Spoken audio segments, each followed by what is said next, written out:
Hi guys, cinematic reactions के एक और वीडियो में आप सभी का स्वागत है। तो दोस्तों, आज की इस वीडियो में हम बात करेंगे द नाइट मैनेजर सीरीज के एपिसोड 1 एंड 2 के बारे में, जिसमें लीड में है आदित्य रॉय कपूर, अनिल कपूर, शोभिता धुलीपाला, तिलोत्तमा शोम, शाश्वता चैटर्जी जैसे स्टार्स। तो एपिसोड 1 की शुरुआत में हमें पुलिस की गाड़ियां दिखाई जाती है, जिसमें कुछ कैदियों को लेकर जा रहे हैं। इन्हीं में से एक कैदी के पास चाकू है, जो कि इन पुलिस वालों के ऊपर हमला करके वहां से भाग जाता है। इस कैदी का नाम है शान सेनगुप्ता। अब स्टोरी थोड़ी फ्लैशबैक में जाती है, जहां हम शान को बांग्लादेश के ढाका शहर में देखते हैं, जो सोया है और बाहर की आवाजें सुनकर उठ जाता है और काम पर जाने के लिए तैयारी करता है। वहीं दूसरी तरफ म्यांमार में रोहिंग्यन मुसलमानों पर बहुत जुर्म कर रहे हैं, जिसकी वजह से वहां के लोग म्यांमार छोड़ के बांग्लादेश आ रहे थे। इसी वजह से बांग्लादेश में दंगे हो रहे थे। अब हम शान को एक होटल में देखते हैं, जो वहां का मैनेजर है। वहां रह रहे लोग काफी डरे हुए हैं। सब लोग अपने घर जाना चाहते हैं, लेकिन प्रोटेस्ट की वजह से वो वहां फंसे पड़े हैं। इन्हीं में हम एक लड़की को देखते हैं, जिसका नाम है सफीना। उसे पता चलता है कि शान का एक दोस्त इंडियन एम्बेसी में काम करता है। वो कैसे तैसे अपनी मम्मी से चुपके शान को मिलने आती है और कहती है कि क्या तुम मुझे किसी भी हालत में इंडिया पहुंचा सकते हो। तभी सफीना की माँ आ जाती है और उसे कहती है कि चुपचाप अपने घर में चलो, नहीं तो अगर तुम्हारे पति फ्रेडी रहमान को पता चल गया तो बहुत बुरा होगा। इनकी ये बातें शांत सुन लेता है और वो इंटरनेट पे फ्रेडी रहमान के बारे में सर्च करता है। तभी उसे पता चलता है कि वो जिस होटल में काम कर रहा है, फ्रेडी रहमान उस होटल का मालिक है। वो बांग्लादेश की एक जानी मानी हस्ती है और उसने लखनऊ की लड़की सफीना से शादी की है। अब उस रात को सफीना फिर से शान से मिलती है और फिर से उसे कहती है कि प्लीज मुझे कैसे भी करके इंडिया पहुंचा दो। तभी शान कहता है कि मैम, मैं इस मामले में आपकी कोई मदद नहीं कर सकता। तभी सफीना वहां से चली जाती है, लेकिन वहां पर उसने शान का मोबाइल चुरा लिया था। अब शान अपना मोबाइल लेने के लिए रूम सर्विस के बहाने सफीना से मिलने जाता है, लेकिन तभी वहां पर फ्रेडी आ जाता है। फ्रेडी को देखकर शान रूम से बाहर चला जाता है, लेकिन सफीना के एक्सप्रेशन देखकर लग रहा था कि वो फ्रेडी के साथ खुश नहीं है। अब अगली सुबह सफीना शान को अपना मोबाइल वापस कर देती है। तभी शान अपने मोबाइल में देखता है कि सफीना ने कुछ वीडियो रिकॉर्ड किए हैं। अब शान उन फोटोज और वीडियोज को देखता है। तभी उसे पता चलता है कि फ्रेडी कुछ आदमियों से आर्म्स की डीलिंग कर रहा है, जिसमें वो कुछ कोड वर्ड्स यूज करता है। इन पेपर्स पे रोंगटा कोर्स लिखा था। अब शान रोंगटा कोर्स को इंटरनेट पर सर्च करता है। वहाँ उसे पता चलता है कि रोंगटा कोर्स एक बड़ी शिपिंग कंपनी है और उसका मालिक शैलेंद्र रोंगटा है। अब वो एक कबर्ड खोलता है। वहाँ हम शान की एक नेवी सूट में फोटो देखते हैं। इससे हमें पता चलता है कि शान मैनेजर बनने से पहले नेवी में था। अब शान ये फोटोज और वीडियो अपने एम्बेसी वाले दोस्त विक्रम भागवत को दिखाता है। अब विक्रम कहता है कि रोहिंग्या क्राइसिस के बाद म्यांमार को कहीं से भी आर्म्स नहीं मिल रहे, और अगर शैलेंद्र फ्रेडी के जरिए म्यांमार को आर्म्स दे रहा है तो एक बड़ी जंग छिड़ सकती है। अब विक्रम ये इन्फॉर्मेशन दिल्ली के रो ऑफिसर लिपिका को भेजता है। अब लिपिका ये वीडियो अपने सीनियर्स को दिखाती है और सीनियर कहता है कि तुम कह रही हो कि मैं बांग्लादेश की गवर्नमेंट को कहूँ कि तुम फ्रेडी रहमान के खिलाफ एक्शन लो। तभी लिपिका कहती है कि वीडियो ध्यान से देखो, इसमें शैलेंद्र है, इससे हम शैली पर एक्शन ले सकते हैं। लिपिका कहती है कि जिस जिस देश में शैली का कंसाइनमेंट गया है, वहाँ ढेर सारे लोग मारे गए हैं। अब ज्वाइंट कमांड की मीटिंग में लिपिका जाती है और वहाँ कहती है कि हमारे पास शैली के खिलाफ एक ठोस सबूत है, लेकिन उधर बैठा आदमी कहता है कि एक वीडियो के बेसिस पे हम शैली के खिलाफ इतना बड़ा कदम नहीं ले सकते। ओवरऑल शैली इंडिया में एक बड़ा आदमी है। उस आदमी की बातें सुन के लिपिका मायूस हो जाती है और बाहर आ जाती है।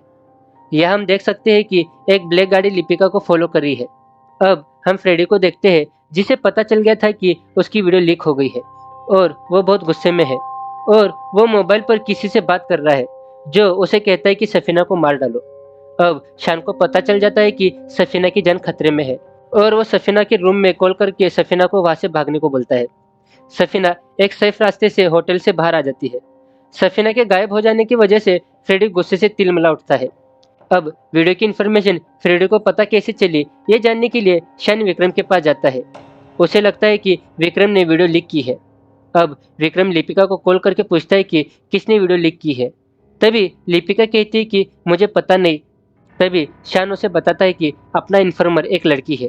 ये सुन के लिपिका काफी टेंशन में आ जाती है। अब लिपिका शान को कहती है कि तुम सफीना को किसी सेफ जगह लेके जाओ, मैं कल बांग्लादेश आके तुम्हें कॉल करती हूँ। और किसी भी हालत में सफीना को इंडिया लेके आती हूँ। अब शान सफीना को लेके अपने होटल के कंस्ट्रक्शन एरिया में आ जाता है। वहाँ पर सिक्योरिटी काफी टाइट है। हर तरफ सफीना की खोज चल रही थी। अब अगले दिन शान सफीना के खाने के लिए इमरती लेने जाता है। तभी उसे लिपिका का कॉल आ जाता है। वो कहती है कि मैं बांग्लादेश आ गई हूँ, बता कि तुम कहाँ हो। लेकिन इन दोनों की कन्वर्सेशन में हम देखते हैं कि इनकी आवाज़ साफ साफ सुनाई नहीं दे रही है। तभी लिपिका को पता चल जाता है कि उनकी कोई कॉल सुन रहा है। तभी वो शान को बताती है कि उन्हें पता चल गया है कि सफीना कहाँ है। अब शान भागकर वहां जाता है जहाँ उसने सफीना को छुपाया है। लेकिन बहुत देर हो गई थी और सफीना को किसी ने मार दिया था। शान को लग रहा था कि उसकी वजह से आज सफीना इस दुनिया में नहीं रही। वही दूसरी तरफ लिपिका भी एयरपोर्ट पर रो रही थी। अब हम होटल के बाहर कुछ पुलिस वालों को देखते हैं जो सफीना के मर्डरर्स को ढूंढने के बजाय सफीना को चोर घोषित कर देते हैं और कहते हैं कि इसने कुछ ज्वेलरी चुराई थी और पकड़े जाने की डर से सुसाइड कर दिया। अब शान का भी कुछ अता पता नहीं लग रहा था।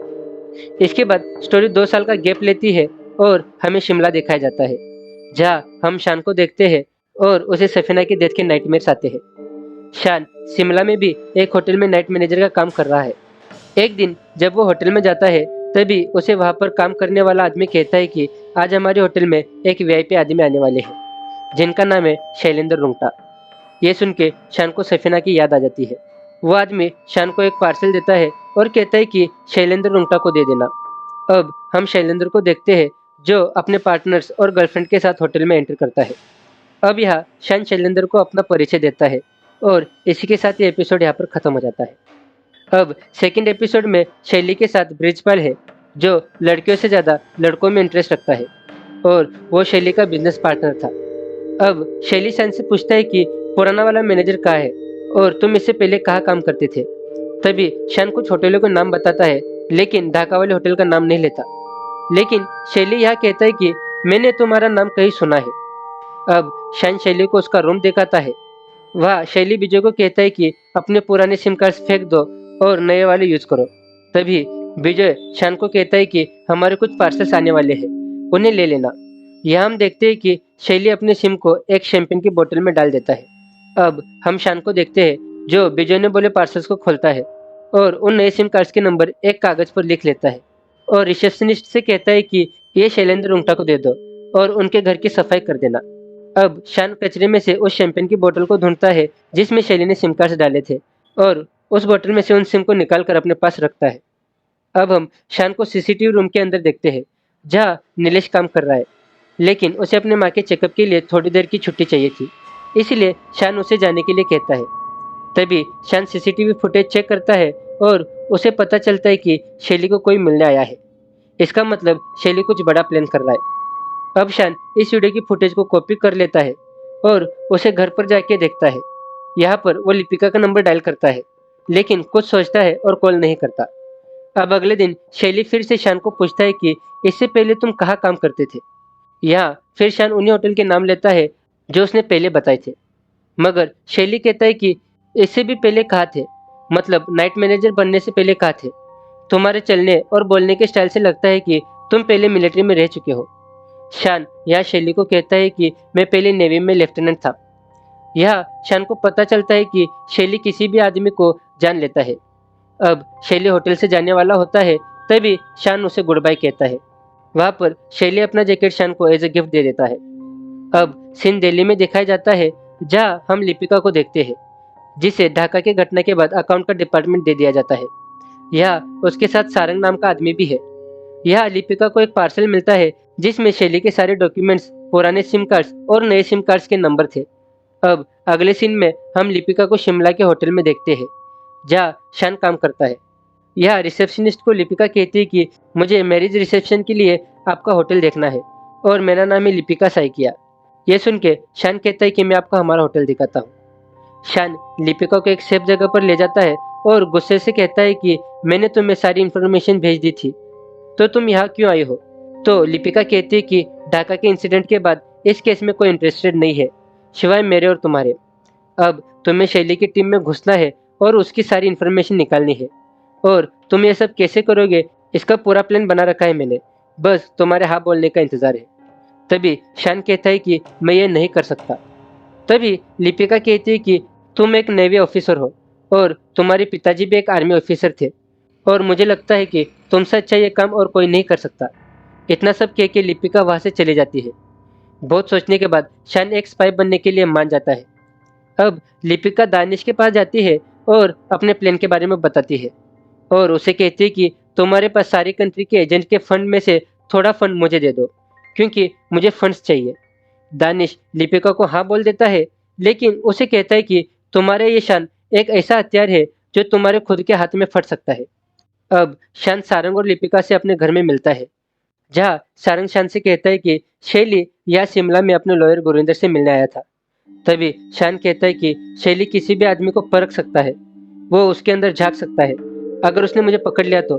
तभी सारंग कहता है कि मैंने दिल्ली के ऑफिस में बैठकर तुम्हारा ढाका का ऑनलाइन और ऑफलाइन डाटा खत्म कर दिया है। यह लिपिका कहती है कि शैली ये नहीं देखता कि तुम कहाँ से आए हो, बल्कि ये देखता है कि तुम कहाँ जाओगे। अब हमें शान सेनगुप्ता को तोड़ना होगा। तुम्हें ड्रग एडिक्ट बनना पड़ेगा, शराब पीनी पड़ेगी, जुआ खेलना पड़ेगा और कर्जे में डूबना पड़ेगा। और जब तुम्हारे पास पैसे खत्म हो जाएंगे तभी तुम्हें तुम्हारे होटल से ही चोरी करनी पड़ेगी और पकड़े जाओगे। फिर तुम्हें पुलिस कुछ दिन रिमांड में रखेगी और कुछ दिनों बाद हमारे प्लान के हिसाब से पुलिस की रिमांड से तुम भाग जाओगे और वहाँ से डायरेक्ट तुम जाओगे श्रीलंका, जहाँ अपने स्टोरी का रावण रहता है। अब स्टोरी कुछ महीने आगे बढ़ती है और हमें श्रीलंका दिखाया जाता है, जहाँ कावेरी मेकअप कर रही है और कुछ सोच रही है। तभी उसे किसी का कॉल आता है। वो कहती है कि कितनी बार तुम्हें कहा है कि मुझे कॉल मत करो, और थोड़ी देर वो आगे वाले की बात सुनती है और कॉल रखने के बाद रोने लगती है। तभी वहाँ पर उसका बेटा ताहा आ जाता है। वो दोनों थोड़ी देर बातें करते हैं। वही रूम के बाहर शैली और उसके साथी पार्टी का डिस्कस कर रहे हैं। तभी वहाँ पर ताहा और कावेरी आ जाते हैं। वहाँ वो सब लोकागामा ट्रिप पे जाने का प्लान करते हैं। अब सभी लोग एक यॉच में बैठकर लोकागामा जाते हैं। अब यहाँ पर ये सभी लोग एक डिनर टेबल पर डिनर करते हैं और यहाँ विजय अपने और शैली की दोस्ती के किस्से ताहा को सुनाता है। सभी लोग काफ़ी खुश दिख रहे थे और रात हो जाती है। सभी लोग नाच रहे हैं, दारू पी रहे हैं, लेकिन इनकी खुशी में वहाँ पर कुछ गैंगस्टर्स आ जाते हैं और ताहा को बंदी बना लेते हैं। उसके सर पर बंदूक रख देते हैं। सभी लोग काफ़ी डरे हुए हैं। तभी शैली कहता है कि तुम्हें जो चाहिए वो ले लो, लेकिन ताहा को छोड़ दो। वो गैंगस्टर उन लोगों से सारी चीज़ें ले लेता है और ताहा को वहाँ से लेके चला जाता है। अब एक होटल की पिछली साइड में वो गैंगस्टर लोग ताहा को लेके चले जाते हैं, लेकिन वहाँ पर शान आ जाता है और उन गैंगस्टर्स को मारता है और ताहा को वहाँ से जाने को कहता है। तभी उन लोगों में से एक आदमी कहता है कि तुम तो कह रहे थे कि ये एक फेक किडनैपिंग है, लेकिन तुम तो असली में हमें मार रहे हो। वो आदमी गुस्से से शान को बहुत मारता है और आदमरा करके वहाँ से भाग जाता है। अब हम लिपिका को देखते हैं, जो अंधेरे में बैठी है। उसे एक कॉल आता है और एक आदमी कहता है कि मैम, आपका प्लान फेल हो गया है, आपके आदमी ने सब गड़बड़ कर दी। ये सुन के लिपिका काफ़ी मायूस हो जाती है और अपना सर पटकने लगती है और यहाँ पर ये एपिसोड खत्म हो जाता है। तो दोस्तों, ये थे द नाइट मैनेजर के एपिसोड 1 और 2। होप कि आपको हमारी वीडियो पसंद आई हो और आपको द नाइट मैनेजर सीरीज कैसी लगी आप हमें कमेंट कर बताइए। मिलते हैं आप सभी से आपके अपने चैनल पर किसी और वीडियो में। Till then, take care. जीतना है। My name is Shan Sen Gupta. I'm the night manager.